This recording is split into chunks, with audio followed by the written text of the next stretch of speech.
Ya, Alhamdulillah pada pagi hari ini hari Minggu tanggal 26 April 2020 kembali kita berjumpa di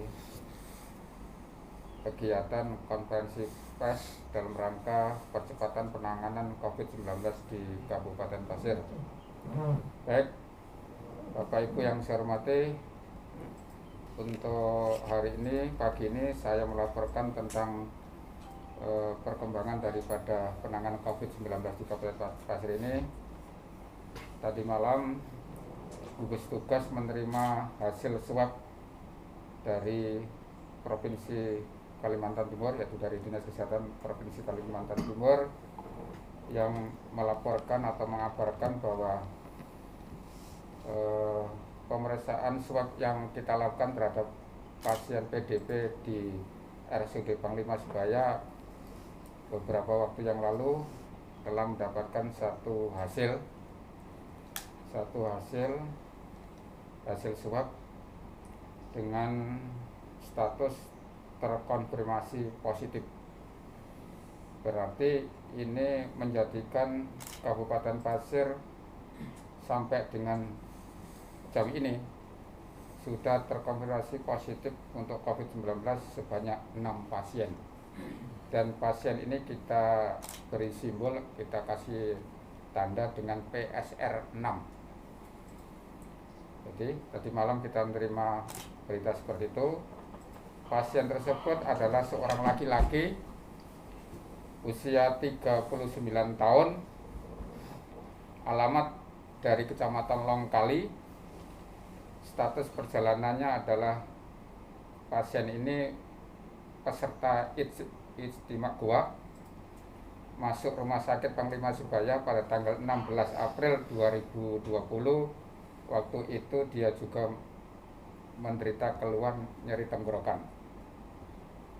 Termasuk juga pasien ini PSR 6 ini pada saat dilakukan rapid pertama oleh pihak puskesmas memang negatif, tetapi begitu sekitar 10 hari kemudian dilakukan rapid test kedua, yang bersangkutan hasilnya positif waktu itu ya, itu rapid test yang kedua positif, sehingga pasien ini dirujuk dari puskesmas ke ruang isolasi Panglima Sibaya di Tanah Grogol.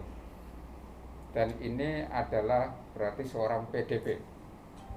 Ya, ini seorang PDP sudah dilakukan pemeriksaan dan perawatan sejak beberapa hari yang lalu, karena masuk rumah sakit pun tanggal 16 April 2020. Dan laporan yang saya terima, pasien PSR 6 ini sekarang kondisinya alhamdulillah dalam kondisi stabil. Mudah-mudahan dengan perawatan dan pengobatan yang dilakukan oleh pihak RSUD Panglima Sibaya, pasien ini nantinya bisa dinyatakan sembuh. Kita tunggu aja, mudah-mudahan. Itu perkembangan yang kita dapat dari tadi malam. Mudah-mudahan ini tidak menambah lagi.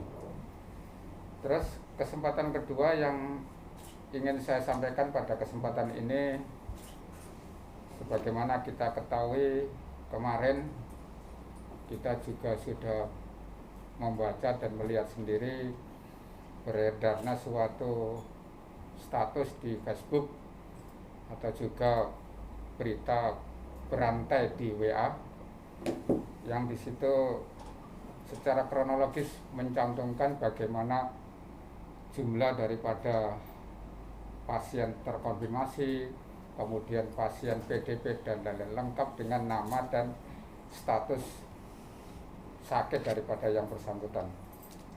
Nah, kesempatan ini tentu saya sebagai juru bicara gugus tugas percepatan penanganan COVID-19 Kabupaten Pasir tentu sangat menyayangkan keluarnya berita seperti itu.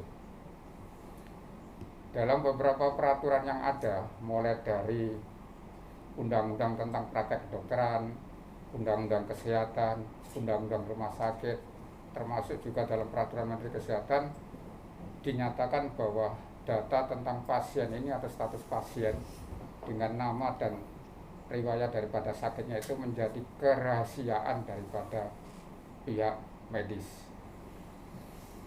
Jadi ini sangat dilindungi oleh undang-undang. Undang-undangnya berlapis sekali. Minimal ada 3 undang-undang saya sebutkan tadi dan peraturan menteri kesehatan. Walaupun dalam beberapa berita yang ada, kita juga kemarin membaca dan menyaksikan dari pihak Ikatan Dokter Indonesia Pusat pada waktu rilisnya beberapa waktu yang lalu, kalau nggak salah tanggal 16 Maret 2020, memang dinyatakan di situ bahwa dalam kondisi pandemi seperti ini, data status pasien terkonfirmasi positif boleh dibuka. Ini memang betul, tapi dengan syarat. Syaratnya tentu yang berhak mengeluarkan data itu tentunya pihak pemerintah, dan itu pun dengan suatu persyaratan mendapatkan persetujuan dari pihak rumah sakit atau dokter yang merawatnya. Jadi tidak bisa dengan gampang setiap dari kita menyampaikan data seperti itu. Ini justru sekarang menimbulkan kehebohan di kita. Yang jelas dari pihak keluarga ataupun pasien yang sekarang dirawat di ruang isolasi RSUD Panglima Sibaya tentunya mendapat tekanan lah gitu ya. Padahal pada kondisi seperti ini memberikan semangat kepada pasien yang dirawat ini tentu sangat bermakna sekali. Berita kemarin itu malah tidak hanya menyampaikan tentang bagaimana kronologis dari pasien yang terkonfirmasi 5 orang, ya kan?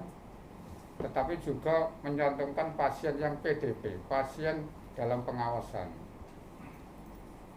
Teman-teman yang saya hormati, pasien dalam pengawasan ini statusnya masih dalam tanda petik suspek atau terduga, dia belum positif.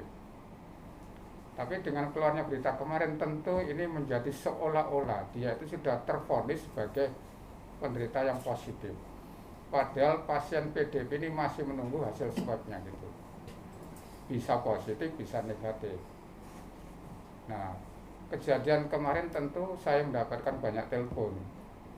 Kok bisa keluar data seperti ini? Pihak keluarga juga keberatan, apalagi yang dari pasien dari keluarga PDP. Justru seperti ini, tentunya pasien PDP ini membutuhkan semangat dukungan moral daripada kita. Ketenangan dan rasa psikologis daripada pasien sangat diperlukan. Karena sebagaimana kita ketahuikan, perawatan dan pengobatan terduga COVID ini kan sampai hari ini obatnya belum ditemukan. Yang ada itu yang bisa dilakukan oleh teman-teman dokter adalah memberikan peningkatan daya tahan tubuh dan ketenangan psikologis. Ini sangat penting. Ya kan? Kalau saat ini dia sudah seolah-olah tervonis sebagai COVID-19, tentu ini menurunkan beban psikologisnya. Bukan hanya daripada pasien yang ada. Pihak keluarga pun sangat tertekan ini. Saya barusan tadi mendapatkan telepon. Tentu kita merasa terharu sekali gitu, ya, gitu. Apalagi telepon daripada seorang ibu yang anaknya sekarang sebagai PDP di RSUD Panglima Sibaya. Padahal yang bersangkutan ini anaknya ini masih status PDP, masih suspek, masih terduga. Dia belum tentu sebagai suatu pasien positif corona. Nah, apalagi dari pihak rumah sakit pastinya, bahkan dokter yang merawatnya juga tertekan, termasuk saya juga sebagai jubir. Seolah-olah data itu adalah dari kita. Padahal sekali lagi saya tegaskan, itu tidak ada data dari kita. Saya nggak tahu sampai hari siapa yang nulis, tetapi sebagaimana saya ungkapkan tadi, memang boleh data pasien COVID ini diungkapkan di masyarakat, tapi itu pihak pemerintah yang menyampaikan. Dan kepentingannya untuk melakukan kontak tracing, ya, kepentingannya membuka data pasien itu untuk kepentingan kontak tracing. protokolnya itu ketentuannya dibuka atau tidak dibuka ke masyarakat, petugas kesehatan sudah melakukan tracing. Tujuannya untuk itu, ya. Jadi kalau dari kita selama ini punya pemahaman semuanya orang bisa membuka, menyampaikan seperti itu. Makanya kemarin waktu saya ditanya apakah ini data benar atau enggak, saya nggak jawab. Kita nggak bisa mempertanggungjawabkan data seperti itu. Siapa yang bertanggung jawab benar atau tidak salahnya itu? Makanya saya tahan, saya tidak berkomentar. Saya nanti jelaskan di acara yang resmi, sehingga ini bisa tidak terjadi kesimpang siuran. Yang jelas berita-berita seperti itu tidak bisa dipertanggungjawabkan. Terlepas isinya benar atau salah, itu bukan wilayah kita ya gitu. Tapi yang jelas pengungkapan daripada data pasien COVID-19 hanya pemerintah yang berhak mengumumkan. Pemerintah itu siapa? Tentunya institusi atau lembaga yang ditunjuk oleh pemerintah untuk yang diberikan kewenangan menyampaikan. Apakah itu pihak dinas kesehatan atau dalam kondisi seperti ini juru bicara daripada penanganan percepatan COVID.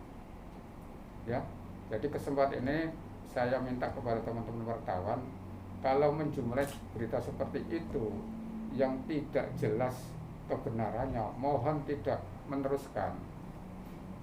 Yang terjadi kemarin kan setiap orang mencoba meneruskan, ya kan, menganggap dia sebagai yang pertama memberitahukan gitu ya gitu. Jadi kalau ini kesempatan saya sampaikan, kalau kita menerima berita seperti itu tolong dijaga sampai di kita saja, jangan meneruskan. Masalahnya sekarang nggak semakin tenang, masyarakat semakin heboh gitu ya gitu. Apalagi pihak teman-teman yang merawat di rumah sakit tentu sekarang kondisinya juga sangat tertekan gitu loh. Padahal yang bersangkutan dokter ini tidak mengeluarkan data sama sekali seperti itu. Biarlah pihak aparat yang menangani tentang kasus ini, kita teman-teman dari kesehatan tentunya fokus ke penanganan pasien. Mudah-mudahan kita tidak terbebani dengan berita-berita seperti itu, karena memang di dalam gugus tugas banyak sekali unsurnya yang itu nanti perannya juga sangat diperlukan untuk menangani seperti ini gitu ya. Karena ini menjadi berita yang heboh lagi kemarin, walaupun sebelumnya sudah banyak yang heboh gitu ya. Itu teman-teman mungkin.